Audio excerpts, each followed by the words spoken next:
Sech the Shabbos Perek Beis Mishnah Aleph. Bama Madlikin and Bama Ein Madlikin. With what can we use to light the Neir Shabbos, and what can't we use? What are we talking about over here?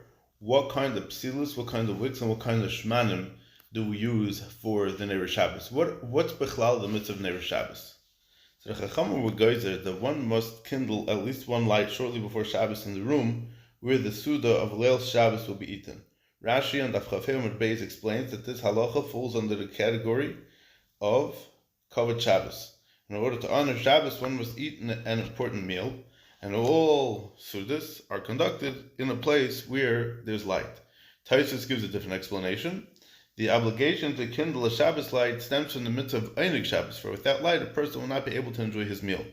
It's also a mitzvah to light other rooms in one house so that people do not stumble in the dark. Nevertheless, the Iker Chiyuv over here is to light in the room where one eats. So the bracha for the mitzvah is recited upon lighting the neiris where the Suda will be. Another practical difference is that the light in the place where one eats must be lit for the sake of Shabbos. If it was already burning, one should put it out and relight it for that purpose. So that's why people turn off the electric lights before they light, so that they could repurpose it, so to speak. If a light was already burning, one should extinguish it and relight it for the purpose for Neir Shabbos.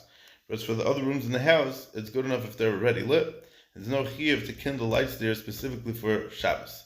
It is the custom in many kehillas to say this parak of Mishnayos before Ma'ariv on Leil Shabbos, since it contains halachas of lighting Neir Shabbos and other related manners, as it's mavur in the Torah and the Shulchan Aruch, Siman Reish Ayin or Ayin Reish, and the Emir Hashem will talk about that in a different shir. So, what type of wicks and oils may be used to kindle Shabbos lights? What type of wicks and oils we may not use to kindle Shabbos lights? We do not kindle Shabbos lights with the fibers of a cedar tree.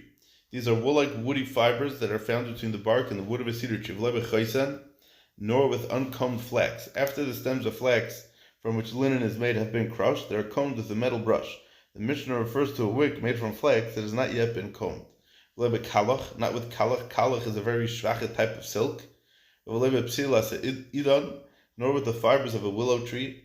There is a wool-like woody fiber found between the bark and the wood of a willow tree. Nor with fibers of the desert. This is a long grass found in the desert, and its blades can be braided and used for wicks.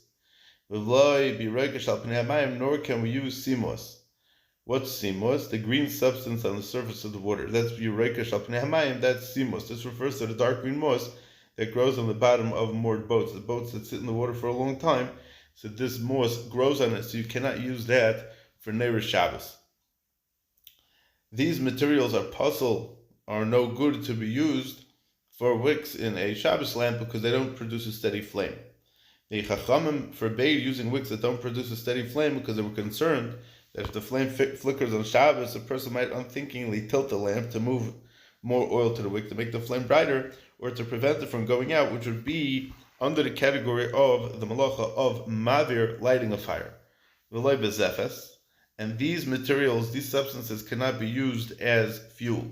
V'loi bezefes, we may not kindle Shabbos lights with molten pitch, which is some type of tar. V'loi b'shaiva, not with molten wax. The Mishnah prohibits only liquid wax. Candles made from solid wax burn evenly and may therefore be used, which many people use regular wax candles. V'lei b'shemen kik, not with cottonseed oil. V'lei b'shemen sreifa, not with oil that must be burnt, which is oil of truma that became tameh, which has to be burnt because the kohen can't eat it because it's tameh, and Yisrael can't eat it because it is truma. So why do you do that? Because it's also ba'achila. And the Rav says, we're talking about Yom Tov that fell out on Erev Shabbos. So the issue is that if he would be lighting this ner earlier in the day, he's going to be before nightfall. Then he's burning shemen sreifa, shemen tamei of truma on Yom Tov, and on Kaimlon in serving kachim b'Yom Tov. We pass that you're not allowed to burn kachim on Yom Tov, even though it's true, it has the din of kachim. Anything that's left over until the morning has to be burnt in a fire. And this is how we dash on the psukim. And anything that's left over from the first morning until the first morning, Ad Boker Sheni Amid Tishrafenu. You have the whole next day to burn it. She'ain Sarfan Anais to be Yom Tov. The reason why you have to wait for the next day and not burn it that day, because in Yom Tov we do not burn it. The same halacha would be regarding any other kachim that needs shreifah, that you don't burn it on Yom Tov, but you would burn it right after Yom Tov. V'loi ba'alya, not with fat of a sheep's tail. V'loi b'chelev, not with chelev. Chelev refers to the types of animal fats that are also in that Torah. With the exception of shem and shreifah, these substances are disqualified because they do not produce a steady flame. Shem and shreifah may not be used only when Friday is Yom Tov, and the reason for its disqualification is that burning truma, which is tamei, is forbidden on Yom Tov, as we just explained. Nachum Amadi Omer, Nachum from Madai says, Madlikim b'chelev mavushel, v'chachamim Omerim echad mavushel v'echad she'enim mavushel ein madlikim by. We may, Nachum Amadi says that you may use to light Shabbos lecht with boiled chelev. When chelev is boiled, it becomes a liquid that can produce a steady flame. So only solid chelev that has not been boiled is aser. The Chacham say echad mavushel v'echad she'enim mavushel ein madlikim by. Whether it's boiled or not, we may not kindle it. The Chacham agree that boiled liquid chelev produces a steady flame. There's concern, however, that if people think that if liquid chelev is mutter, so too solid chelev is going to be mutter. So in order to prevent people from making this mistake, we ask all types of chelev. The Tanakama just mentions chelev without any qualification, which implies that he forbids chelev in all its forms. So the Chachamim merely are repeating the view of the Tanakama. The Gemara explains